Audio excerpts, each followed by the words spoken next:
Good morning! Hello po sa inyong lahat mga kababayan. Kasama natin si Kuya Imbo sa ika-4 po na araw dito sa dito po sa paggawa ng extension sa mini shop sa Barangay Malabog mga kababayan. So ito po ang kanilang ginawa ngayon. Pinalagyan ko po dito ng pintuan. Tapos ito sarado po ito.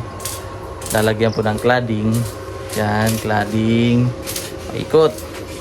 Tapos po, dito naman po sa taas mga kababayan ay kumpleto na po ang bubong. So ang bali ilang piraso yan? 8 yata. 6 na piraso na color roof ang nailagay dyan. So thank you so much po kay Tita Redemption Sidiki. Yan, nakabili po ako ng color roof. At saka kanina po ay pumunta ako sa hardware at bumili po ako ng cladding na 12 pieces para po dito sa bubong. Kompleto na po yun mga kababayan. Kasama na po yung text screw o yung bolt na nilalagay po para makadikit ang ating cladding dito po mga kababayan. No? So dito ko po napili na lang na palagay ng pintuan kasi dito po banda hirapan si Rin. Kasi dito po banda mga kababayan ay maglalagay ako ng maliit na pinto kasi po dito ay palalagyan ko ng mesa po dito hanggang dito lang po, bali working table po namin para komportable po kaming magtrabaho. Tapos may maliit na daanan dito. Pagkatapos sa ibabaw ng mesa ay may salamin. Yung maliit lang po salamin para po maharangan lang yung harap namin. Tapos file po para hindi po madukot. Halimbawa may mga hindi natin alam, for safety purposes palalagyan natin ng salamin sa ibabaw. Kaya konti lang naman, maliit lang naman po yun. So sa ibaba yun na po, mesa para komportable po kami sa pagtatrabaho. Tapos dito banda ang para naman po sa pagre-repair ng mga TV, mga speaker, kasi doon po napakasikip sa loob ng shop. Yan po sa likod po na yan ay ang shop namin na maliit. So maliit na din naman ito pero komportable po kami dito kapag matatapos na po ito. So again po, thank you so much kay Tita Redemption Sidiki, kay Sir Paul, sa ating Panginoon.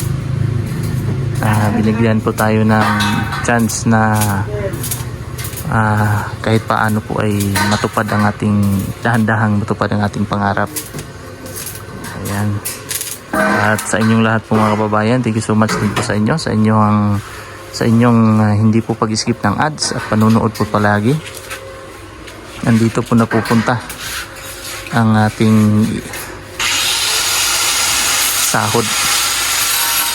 Ayan. At least po may makikita po pagkatapos po nilang mailagay ito ngayon ang 2x2 na tubular para po sa pagkakabitan ng cladding. Tapos ma-deliver yung cladding ay diretso na po yung salpak para po may kumpleto ng ating bubong dito. Pag nabubungan na po ito, pwede na po kaming magsimula dito sa harap.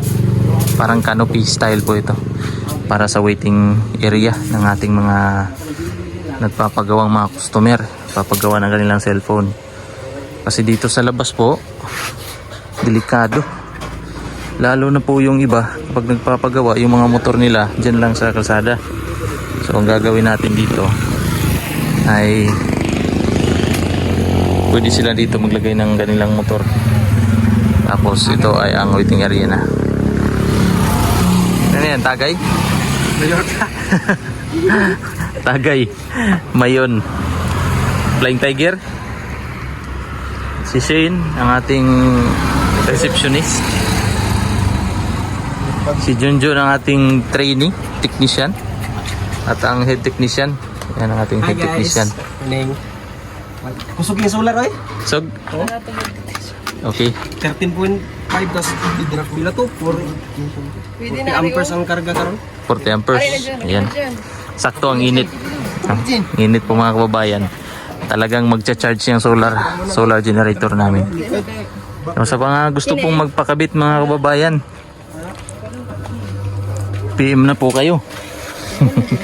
Pero ito po ay ano lang, small setup na solar generator na may 12 to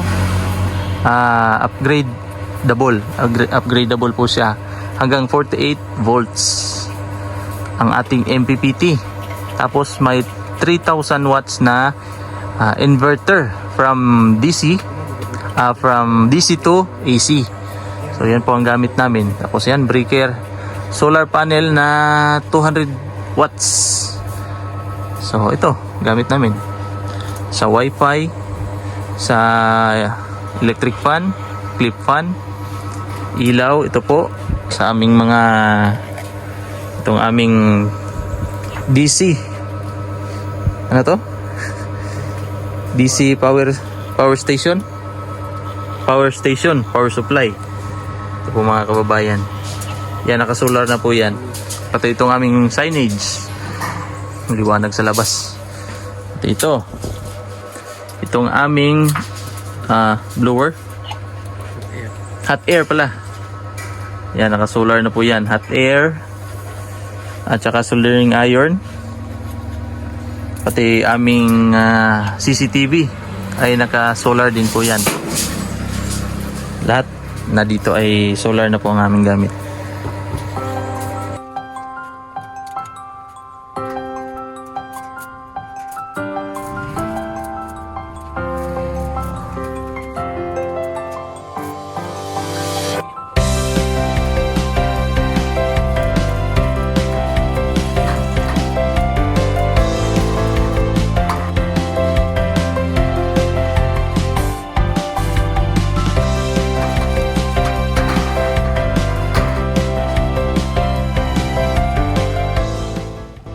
Pinapa-estimate ko po mga kababayan yung papalagay kong canopy para naman po sa bibilhin na 2x2 na bakal.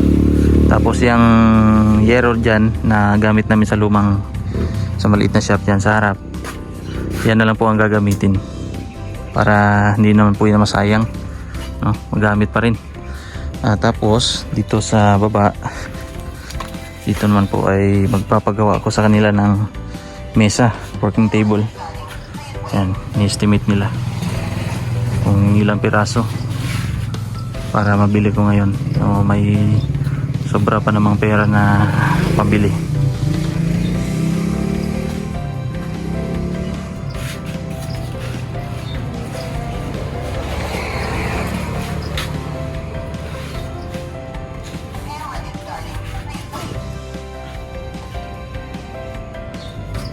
Yan. Plano. Ayan ang plano.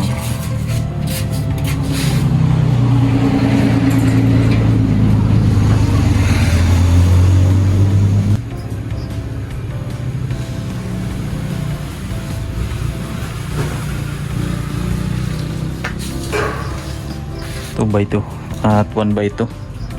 So yung 2x2 siguro doon. Ang 1x2 dito na lang. Kaya na po mga kababayan ang binili ko na cladding, 12 pieces at saka 3 piraso muna na 1x2 pala na bakal. So wala pa po silang stock ng 2x2 kaya mamaya daw po ihatid nila. Ayan po. Ito yung available nila na kulay, white tsaka beige. Kasi ito po ang aking kinuha, ang white. Kasi medyo ano siya, magandang tignan, maliwala sa mata. Ito sana ang pinili ko kasi wala na silang stock pula.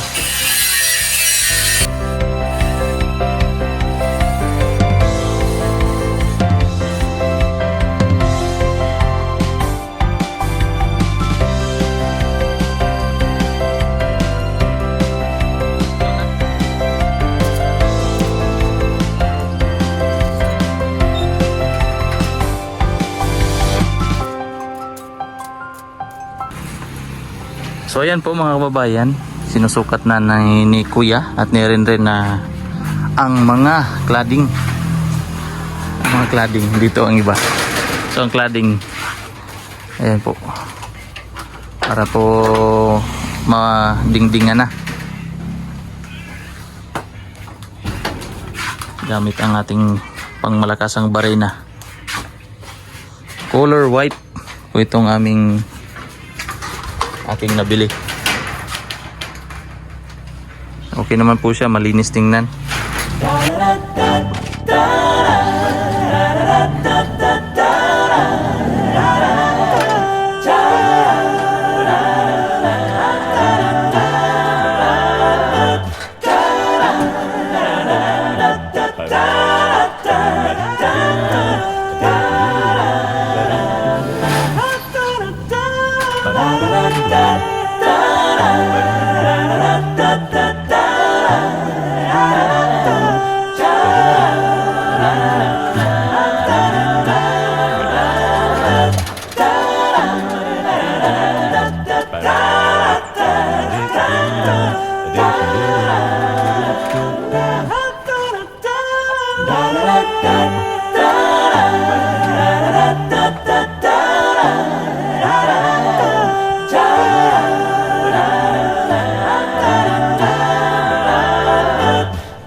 So kain po tayo mga kababayan. Ang oras po ngayon ay alas 12 na ng tanghali. Po ang aming ulam ngayon, bangus, sinabawan na bangus. Tapos ginataan, para salad yata ito na langka. Pansit. Yan, para iwas tayo sa high blood. May gulay tayo ngayon. At bangus. Yan ang bangus. Tagsa mo bangus. Bangrus. Kain po tayo.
Ayan na po siya mga kababayan, ang update po ngayon sa nagawa sa pagkabit po ng cladding na ito, na color white. Yan, malapit na pong matapos. So, ito na lang po, pintuan. Tapos yung canopy po dyan, para po may bubong naman dito sa harap. Dito po. Tapos naka-level po siya. So, ang ipapakabit ko na canopy, ipapagawa ay hanggang dito. Yan. Yan natin dito. So, yan. Parang ganito din po ang kanyang forma, kanyang design. Pero doon siya banda sa may taas. Diyan. Para po hindi naman po siya mababa. At hindi rin po masyadong mainit. Kasi kapag ganyang mababa, mainit po para sa mga customer. So level hanggang dito. Tapos may ipapagawa pa po ako dito na pintuan. Yung pintuan po ng shop. Hindi pa po ako ka-decide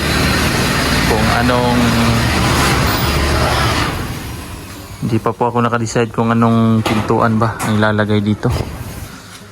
Siguro yung pa-side or yung parang natutupi po siya pag ganun dito, balihati tutupi siya papunta doon, tapos dito naman po.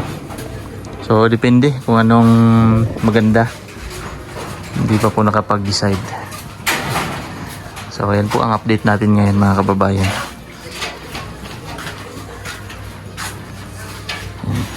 Pag nakumpleto na po dito sa bubong lahat, tapos may pinto, ayan, saka na po siya dyan babaklasin. Ito babaklasin. So kahit po ganito makapagtrabaho kami kasi sarado dito, so okay na po yan. Yung takot sa camera si Junjun, no? So kapag nabaklas na po itong mga kahoy na at kumpleto na ang bubong, so okay lang kasi may pintuan naman doon sa likod, sa harap. Tapos kailangan namin ng pintuan dito para makapag bukas dito. So ayan po. Time check po mga kababayan ay alas 3 ng hapon. At ito na po ang kaganapan, ang update dito po sa ginawang extension ng aming mini shop. Nagawa nila Renren at ni Kuya Imbo. Yan, malapit na pong matapos mga kababayan. Excited po akong magtrabaho dito, mag-repair. So ayan po, kumpleto na po ang dingding dito. Kulang na lang po dito ng 2 tubular kasi matagal po itong dumating, hapon na pong dumating, halanganin na sa oras. Bali 5 tubular. Ang iba dito ay para po sa canopy dito sa taas, para hindi mabasa ang mga customer. At yan lang po muna mga kababayan ang ating update ngayong araw po na ito. Araw po ng Miyerkules, August 12 mga kababayan. Thank you so much po sa inyong panonood ng ating vlog ngayon pong araw na ito. At pansamantala po munang puputulin natin ang ating video at magpapaalam po muna ako. Thank you so much po kay Tita Redemption, kay Sir Paul, sa lahat po ng PBT at sa inyong lahat po na hindi po nag-skip ng aking ads at walang sawa pong nanonood ng aking vlog. Thank you so much po. Ingat po kayo palagi. God bless po sa inyong lahat mga kababayan. Bye bye po. Bye bye.